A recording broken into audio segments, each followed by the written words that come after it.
Assalamualaikum warahmatullahi wabarakatuh. Salam sejahtera untuk kita semua. Perkenalkan, saya Faisal Ansiska, SPM Link. Saya merupakan dosen tetap di Pendidikan Geografi Universitas Patimura. Saya sudah beberapa tahun mengajar di program studi ini. Saya mulai bertugas sejak tahun 2022 dan sebelum mengajar di Universitas Patimura ini, saya sebelumnya pernah mengajar di Universitas Patpetulai, di mana di program studi Sains Perkopian. Dalam video ini, saya akan menyampaikan proses pembelajaran pertemuan keempat pada mata kuliah Geografi Lingkungan dan Sumber Daya yang memiliki bobot SKS, 2 SKS, dan ditempatkan pada semester ketiga. Topik pada pertemuan kali ini adalah masalah iklim dan lingkungan. Sebuah isu yang sangat relevan dan dalam konteks kekinian, sekaligus sebagai isu yang paling penting untuk membentuk kompetensi kritis mahasiswa geografi terhadap realitas lingkungan global maupun lokal. Pertemuan ini dirancang untuk mendukung pencapaian pada CPL ketiga, mampu menerapkan konsep-konsep geografi dan prinsip ilmiah dalam menganalisis fenomena lingkungan dan sumber daya. Selanjutnya, CPL ke-6 menunjukkan kepedulian dan tanggung jawab sosial terhadap isu-isu lingkungan. Adapun CPMK dalam mata kuliah ini adalah mahasiswa mampu menjelaskan secara ilmiah dan kritis terkait isu-isu lingkungan global seperti perubahan iklim, pencemaran, dan pengelolaan limbah, serta mahasiswa diharapkan dapat menganalisis penyebab dan dampak dan strategi penanganan dampaknya tersebut. Materi yang saya sampaikan dalam pertemuan ini mencangkup tiga bahasan utama. Yang pertama, perubahan iklim, penyebab dan dampaknya. Yang kedua, polusi lingkungan dan resiko. Dan yang ketiga, merupakan bagaimana pengelolaan limbah dan strategi berbasis masyarakat. Materi ini disusun berdasarkan buku referensi utama yang saya tulis bersama dosen penanggung jawab mata kuliah ini, Profesor Dr. Insinyur Johan Riri, Magister Pertanian, di mana judul buku ini sama dengan nama mata kuliah, yaitu Geografi Lingkungan dan Sumber Daya. Buku ini sudah terbit di tahun 2024 dan sudah ber-ISBN. Buku ini kami kembangkan sesuai dengan karakteristik kepulauan Indonesia dan pendekatan geografi lingkungan kontekstual. Pertemuan ini dilakukan secara tatap muka dan saya menggunakan kombinasi 3 pendekatan, di mana yang pertama adalah ceramah untuk menjelaskan, yang bertujuan untuk menjelaskan konsep dasar dan kerangka teori. Yang kedua, diskusi. Mahasiswa diharapkan aktif menganalisis hal-hal yang berkaitan dengan materi. Di sini saya akan mengajak mahasiswa berdiskusi. Yang ketiga, role playing, di mana mahasiswa nanti akan saya ajak untuk memainkan peran sebagai aktivis lingkungan ataupun pengusaha yang berkaitan dengan perubahan iklim dan lingkungan. Interaksi dibangun melalui sesi tanya jawab terbuka, pengarahan, dan pemberian umpan balik.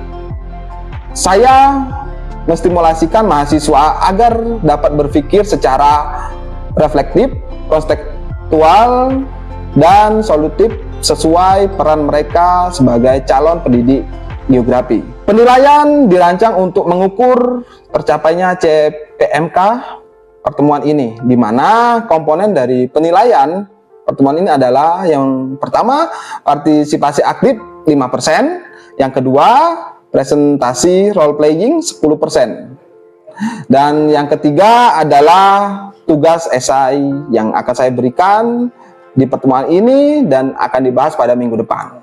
Melalui pertemuan ini, saya mendorong mahasiswa untuk tidak hanya memahami isu-isu lingkungan yang terjadi, tetapi juga menumbuhkan kepedulian dan kemampuan untuk keluar dari solusi masalah itu sendiri.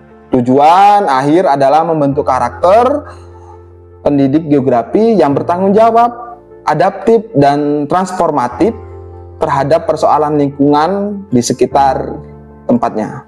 Selanjutnya saya akan menampilkan video proses pembelajaran pada pertemuan keempat ini. Semoga video ini dapat memberikan gambaran menyeluruh tentang pendekatan saya dalam pengajaran tatap muka yang bermutu dan berbasis capaian pembelajaran. Terima kasih atas perhatiannya. Wassalamualaikum warahmatullahi wabarakatuh. Assalamualaikum warahmatullahi wabarakatuh. Waalaikumsalam warahmatullahi wabarakatuh. Selamat siang. Siang. Salam sejahtera untuk kita ke semua. Bagaimana kabarnya? Alhamdulillah baik. Oke. Pada minggu ini merupakan minggu keempat, atau kalau di buku yang telah saya bagikan itu adalah bahasanya pada bab 4. Sebelumnya sebagai refresh dulu kita pertemuan sebelumnya. Ada yang masih ingat dengan perkuliahan lampau? Ada Pak, saya. Oke. Yaitu tentang geografi di masa yang akan datang. Oke. Bagaimana geografi di masa yang akan datang? Secara garis besar, geografi menggabungkan pendekatan dari ilmu lingkaran, sosial, bahkan teknologi informasi. Oke, baik. Geografi di masa depan itu mengharapkan harus menggunakan teknologi, TIK maupun apa yang ada di masa depan sebagai sarana untuk membantunya. Oke, sebelum kita masuk ke pertemuan keempat, masalah lingkungan, masalah iklim dan lingkungan, alangkah baiknya kita berdoa menurut agama dan kepercayaan kita masing-masing. Berdoa dimulai.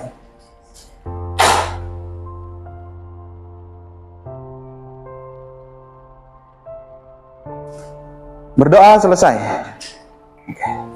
Sebelum kita mulai materi pada pertemuan kali ini, saya akan mengabsen kehadiran teman-teman sekalian. Yang pertama Cici Khadijah.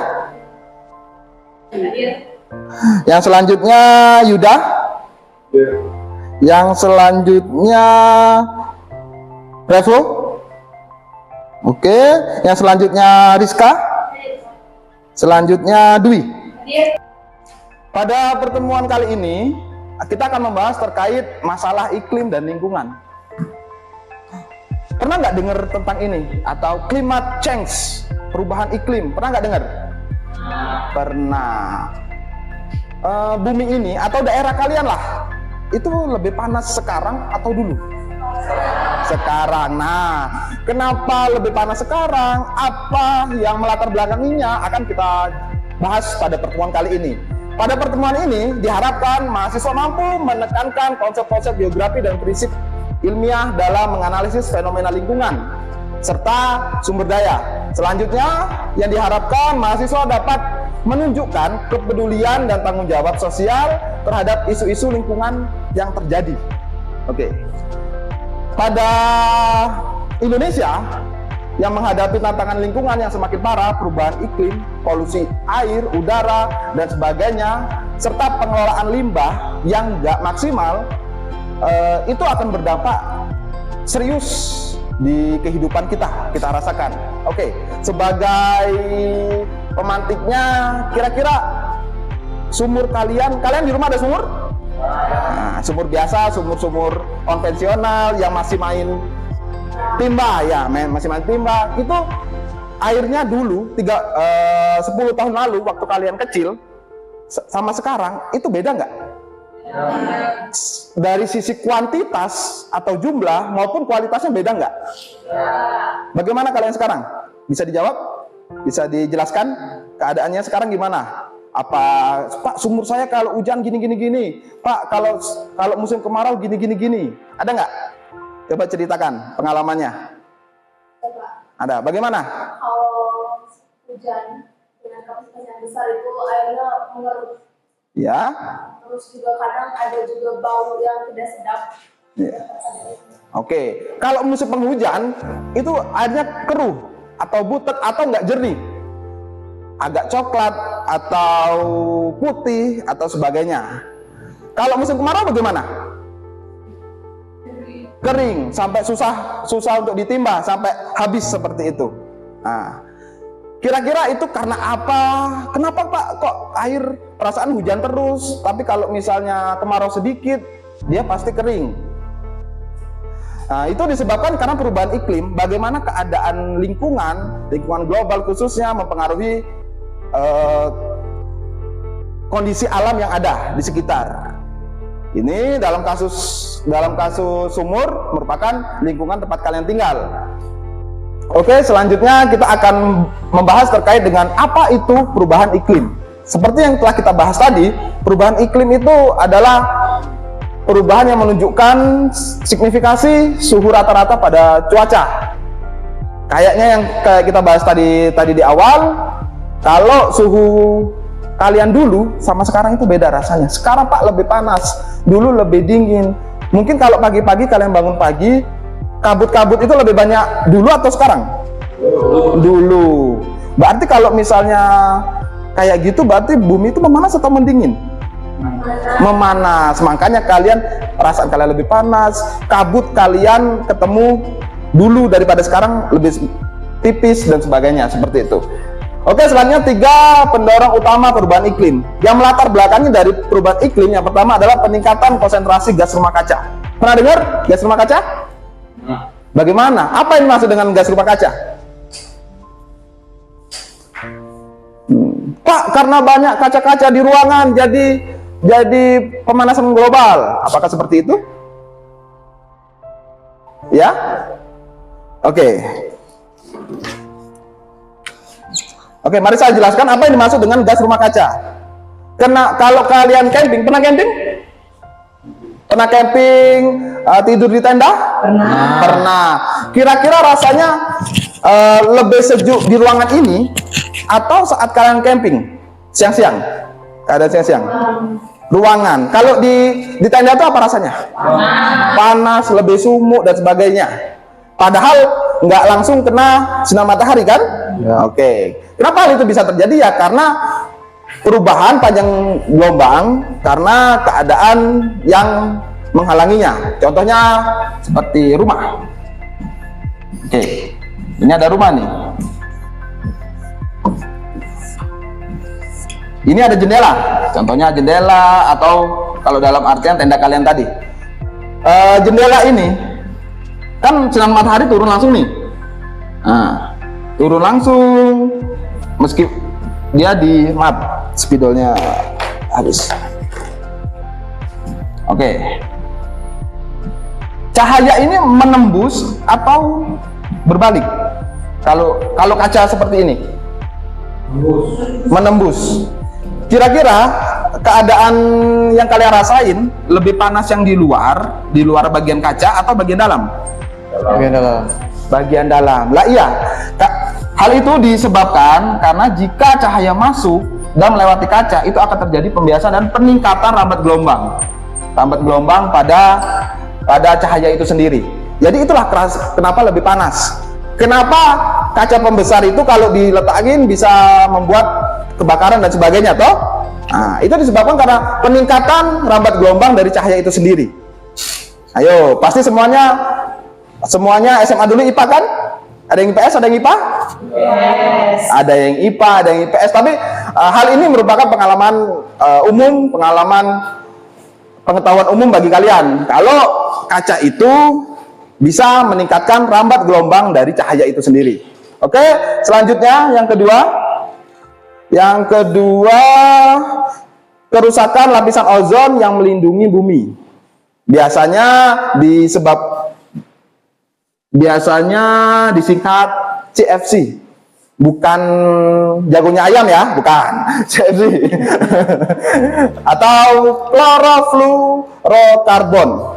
Dia ini merupakan gas berbentuk gas yang dihasilkan oleh AC, oleh pendingin kulkas dan sebagainya seperti itu.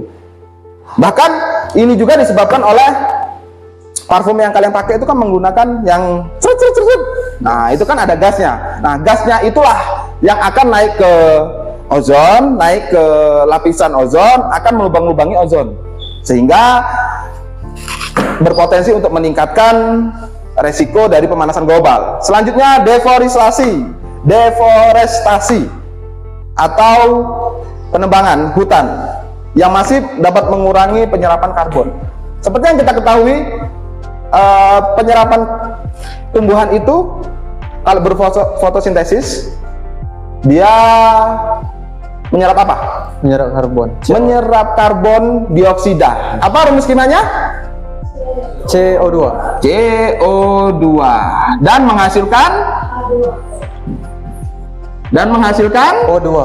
O2 atau oksigen. Kalau manusia? Mengeluarkan CO2.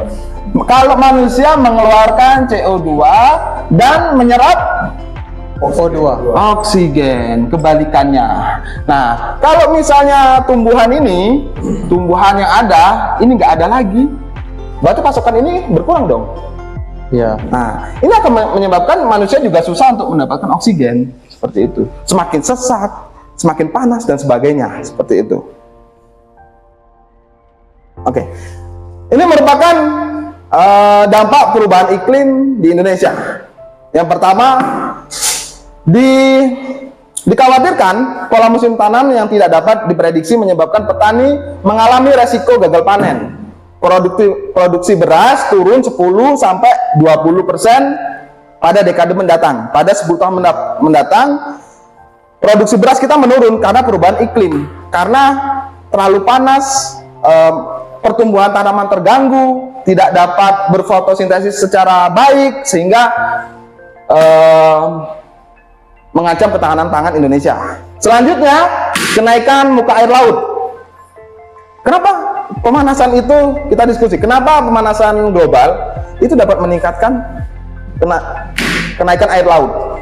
Kira-kira bagaimana? Karena kutub selatan dan kutub utara itu mencair. Oke, karena glasier atau es yang ada di kutub utara dan selatan itu mencair.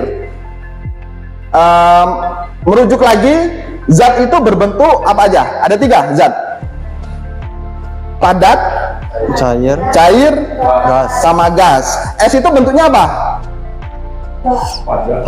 Padat. Es itu berbentuk padat karena panas global, dia mencair. Cairan itu per tahun itu bisa mencapai 3-5 mm. Bayangkan 20 tahun mendatang udah berapa sentimeter kenaikan muka air laut itu, seperti itu. Selanjutnya, bencana hidrometeorologi. Nah, bencana hidrometeorologi itu bencana yang diakibatkan oleh air. Di Indonesia 90% bencana itu yang terjadi, bencana alam, disebabkan oleh oleh air. Seperti apa aja biasanya bencana hidro? Banjir, terus apa lagi? Longsor, apa lagi? Kekeringan karena airnya nggak ada. Oke, itu merupakan bencana-bencana yang terjadi karena perubahan iklim itu sendiri, terkhusus pada Indonesia, seperti itu. Oke, ini merupakan kasus-kasus yang terjadi karena pencemaran, karena manusia tidak bertanggung jawab terhadap keadaan lingkungan, sehingga terjadinya bencana. Oke, saya akan putarkan satu video bencana yang terjadi di Inggris karena revolusi industri, sehingga pembakaran berlebihan, kota menjadi bencana, seperti itu. Ini saya akan coba putarkan videonya.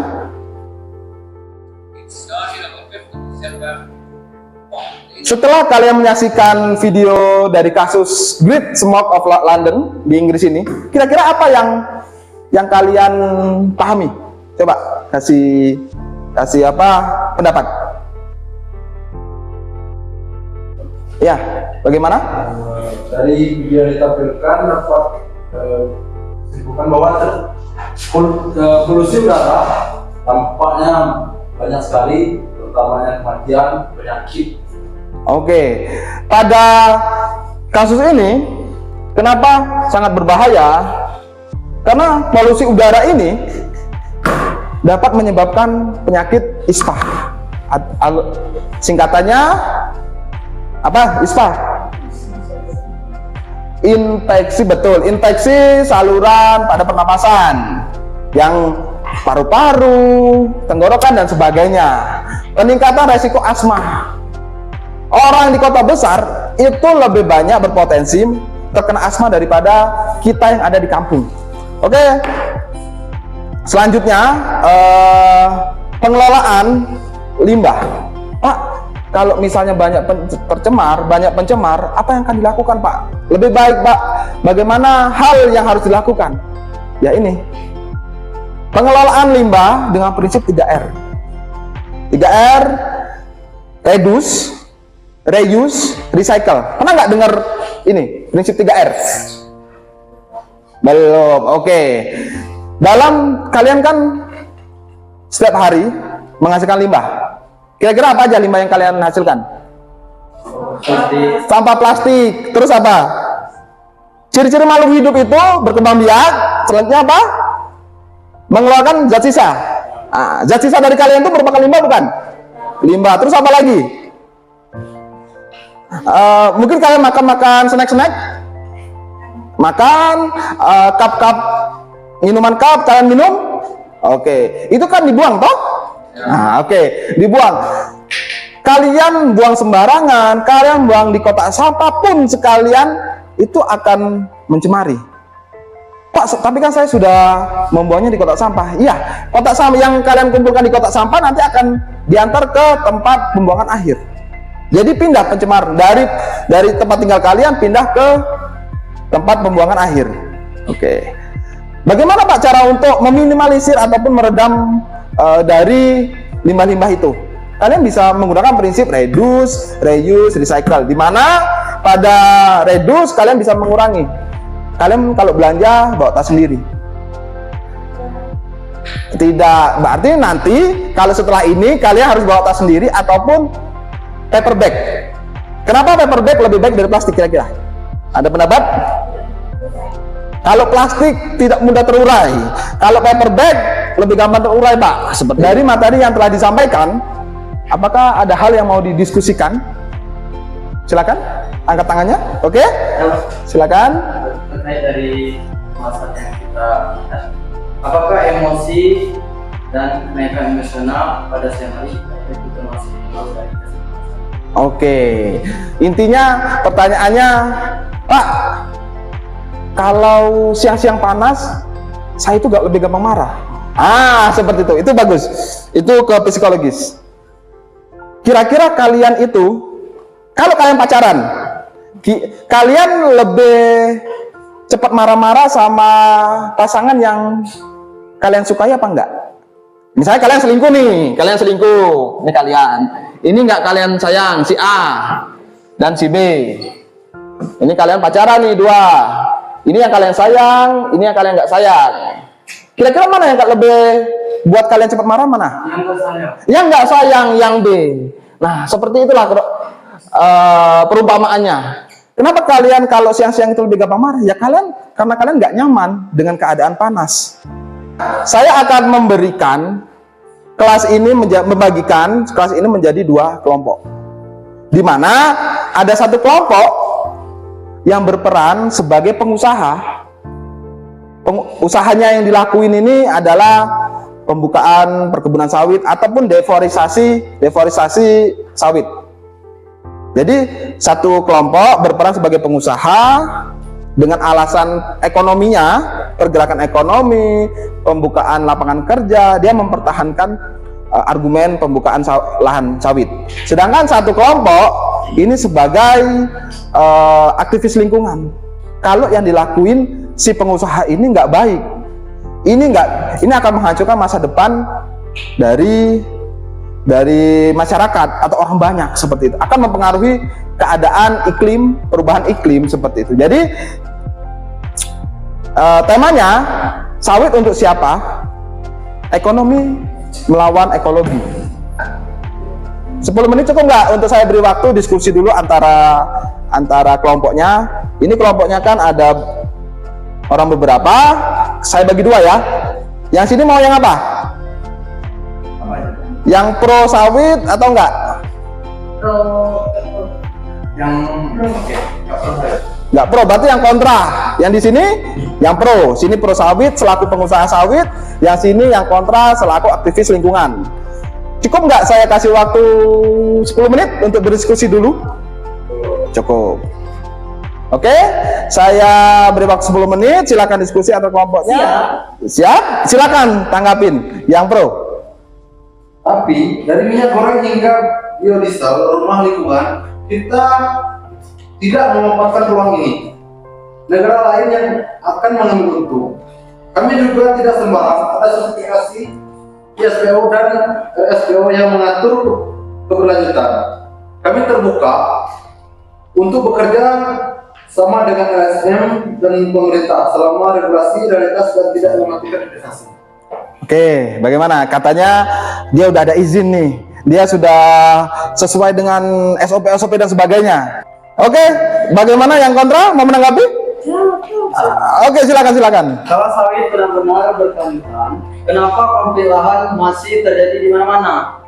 Kenapa kebun terus merambah hutan gambut yang dilindungi? Sertifikasi tanpa pengawasan yang tegas hanya kosmetik. Kami menuntut moratorium sawit di hutan primer, penguatan hak masyarakat adat, dan restorasi hutan yang rusak.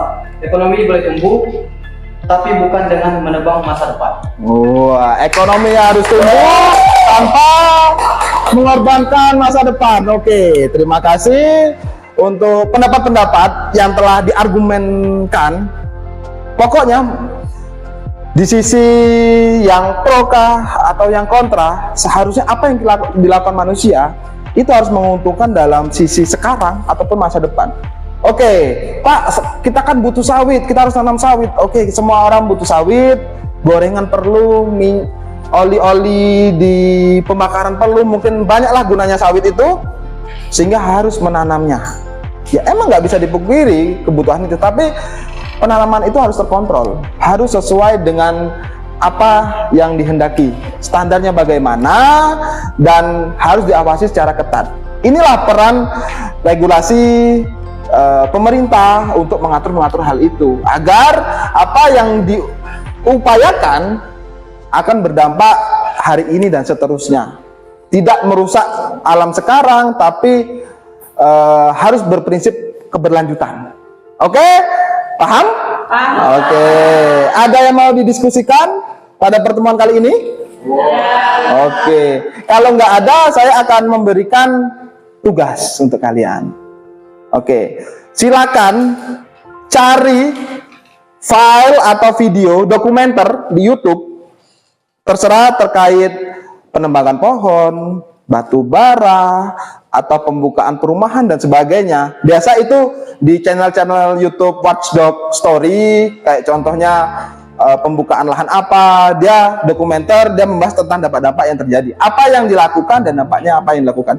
Silakan tonton, silakan pahami, dan silakan berikan review terkait apa yang ada di video itu.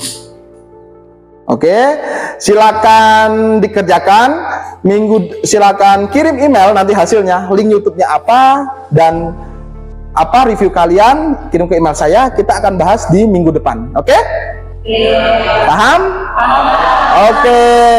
Terima kasih waktunya, terima kasih kesempatannya. Semoga apa yang kita bahas hari ini menjadi sebuah ilmu yang bermanfaat untuk kita dan lingkungan kita di sekarang dan masa depan.